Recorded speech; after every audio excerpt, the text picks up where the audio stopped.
Hello દોસ્તો, આજે આપણે પેરેગ્રાફ પરથી પ્રશ્નોના જવાબ સરળ રીતે લખતા શીખવાનું છે. આપણે તમારા સિલેબસમાં સેક્શન સીમાં આ પ્રમાણે પેરેગ્રાફ આપેલા હોય છે. સીમાં 2-3 હોય છે અને ક્વેશ્ચન કંઈક આ પ્રમાણે હોય છે. 5 ક્વેશ્ચન્સ હોય છે. 5 માર્કના પ્રશ્નો પૂછાય છે પેરેગ્રાફ લક્ષી. એમાં આ તો આપેલું જ હોય છે, પણ જવાબ સરળ રીતે લખવા માટે આપણને જે સવાલ વાંચતા આવડવો જોઈએ, સમજાવવા જોઈએ. જેના માટે WH ક્વેશ્ચન આવડવા જોઈએ, જેમ કે વોટ, વર, હાઉ, વાય. આ બધા આના સિવાય પણ બીજા છે જે આવડવા જરૂરી છે. આ બધું આવડે છે પણ બરાબર જવાબ લખતા નથી ફાવતું. તો એના માટે 2 ઉપાય છે.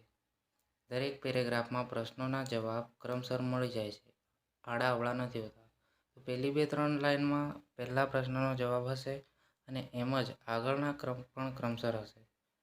આ પેરેગ્રાફ છે, એમાં આપણે જોઈએ. આ તમારા સિલેબસ પ્રમાણેનો જ પેરેગ્રાફ છે, જે તમારી પહેલી એક્ઝામમાં આવ્યો હશે ધોરણ 12માં, અને આવા ક્વેશ્ચન પૂછાયા હતા એમાં. જેમાં આપણે પહેલો ક્વેશ્ચન જોઈએ, why was Salim Ali not given a job as an ornithologist. Salim અલીને જોબ કેમ ના મળી ઓર્થોલોજિસ્ટની? વોઇસ ક્લિયર ના હોય એના માટે માફી માગું છું. પણ જોઈએ તો આ પેરેગ્રાફમાં, after returning to India, Salim try to get a job as an ornithologist with the Zoological Survey of India, but was rejected since he did not have any MSc or PhD degree.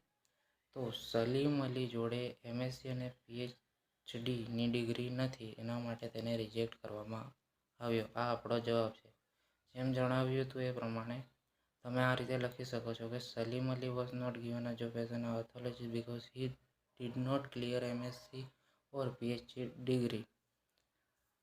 પણ જો તમને આ નથી ફાવતું તો તમે એક બીજી રીતે લખી શકો છો કે જે but was rejected since he did not have an MSc PhD degree, એની જગ્યાએ બટ છે ત્યાં સલીમ અલી લખીને આ બેઠું ઉતારી દેવાનું, કોઈ ફેરફાર કરવાનો નહીં, જેનાથી તમારા કોઈ માર્ક ના કપાય, ડાયરેક્ટ જવાબનો માર્ક મળી જાય. હવે જોઈએ બીજો પ્રશ્ન, why did Salim Ali go to Germany? Salim Ali Germany શા માટે ગયા? તો અહીંયા આપણે ફર્ધર જે છે, he decided to study further to acquire for the job. Salim went to Germany and got trained under professor Stresemann. આ આપણો જવાબ છે. તો આપણે આનો જવાબ સરખી રીતે બનાવવો હોય તો કેવી રીતે બનાવાય એ જોઈએ. In order to study further to acquire for job, Salim Ali go to Germany. આ થયો એક ગ્રામર બેઝિસ જવાબ, જે કમ્પ્લીટ લખેલો હોય છે તે. પણ જો તમને નહીં ફાવતું તો તમે ડાયરેક્ટ ફકરામાંથી આવી રીતે લખી શકો છો કે Salim Ali decided to study further to acquire for the job.